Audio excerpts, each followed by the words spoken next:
name is Lilia, and today I'm going to be talking to you about gravity. Could anyone give me a basic definition as to what gravity is?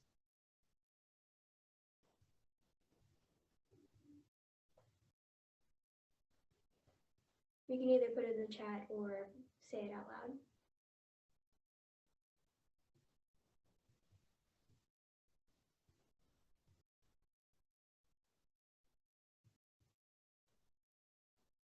Does anyone have any ideas? It's the force of a heavier object pulls on lighter objects. Yeah, so gravity is basically a force that pulls objects together. It's what keeps us on the planet, and it's what keeps satellites in orbit.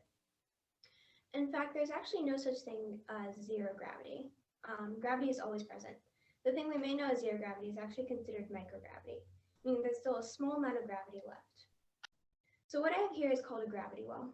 It is made by a huge embroidery loop with a stretchy fabric in between. It simulates gravity based on Einstein's theory. You can kind of imagine this fabric to being like the fabric of space-time. The more an object warps this fabric, the larger gravitational pull it has. For example, if I place this marble on the fabric, it doesn't make a very large indent, meaning that it doesn't have a large gravitational pull. So it's not going to really be affecting anything, but it can be affected by other things. For example, if I place another marble on the gravity well, the two marbles instantly start gravitating towards each other. And you can kind of tell even when I place more marbles on the gravity well, they all eventually kind of congregate in the middle of the gravity well.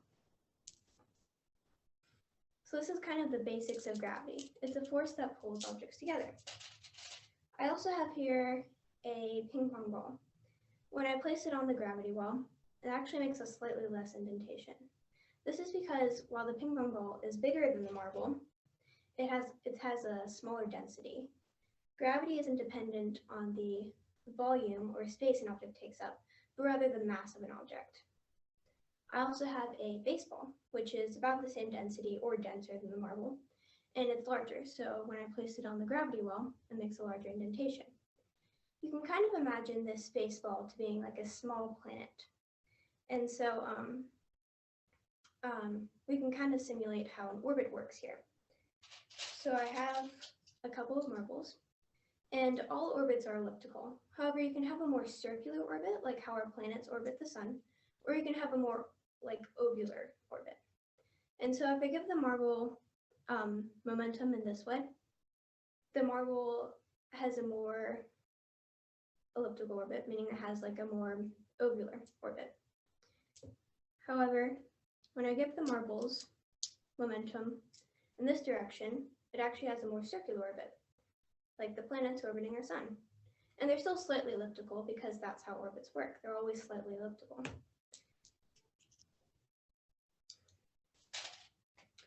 So, does anyone know why all our planets orbit in the same direction? You can either drop your answer in the chat or say it out loud, either way.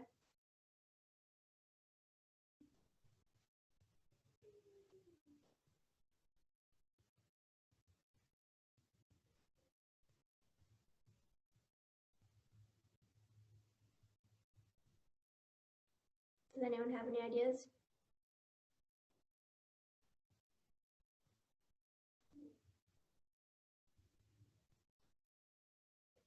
So the reason this happens is actually because when there were other objects in space clutter that were orbiting around the sun, they eventually all hit each other. And so all that we were left with were these planets that were really far apart, and they were all orbiting the same direction.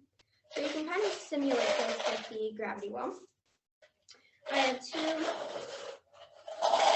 handfuls of marbles here. I'm going to throw one this way and one the other way. I'm going to do it a couple times because every time I do it, something different happens. And this kind of simulates how other solar systems are. Every solar system is different. So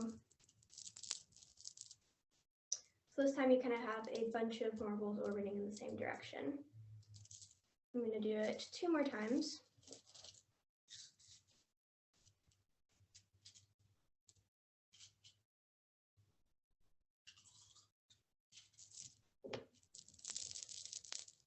That time, none were left. None were left orbiting the baseball. Okay, I'm going to do it once more.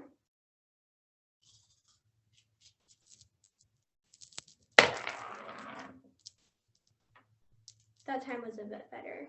Ended up with like a couple more and finally just one orbiting. So like I said before, this activity, this symbol, really kind of examines how gravity works. This fabric can be imagined as the fabric of spacetime. The more mass an object has, the more it warps this fabric and the larger gravitational pull it has. The sun actually contains 99.8% of the mass in our solar system, and so all our planets orbit around it.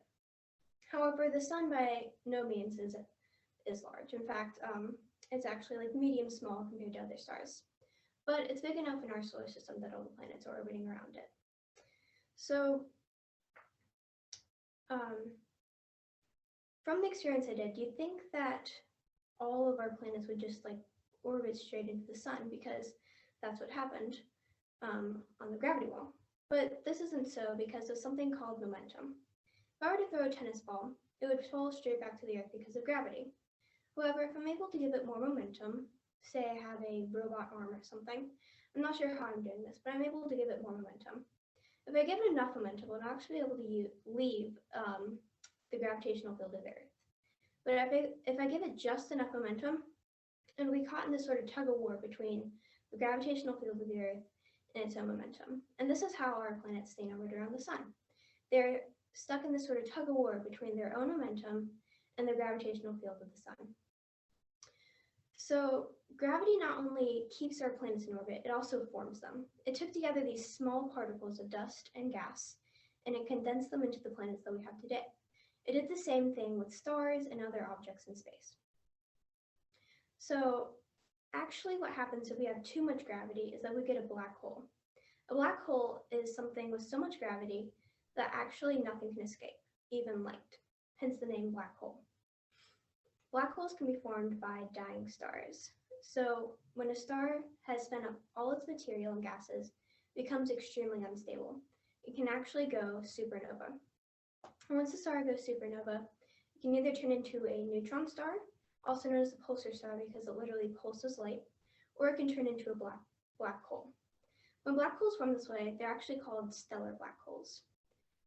Scientists actually think that there is a supermassive black hole at the center of our galaxy called Sagittarius A. And that is the end of my presentation. Thank you for your time. Does anyone have any questions?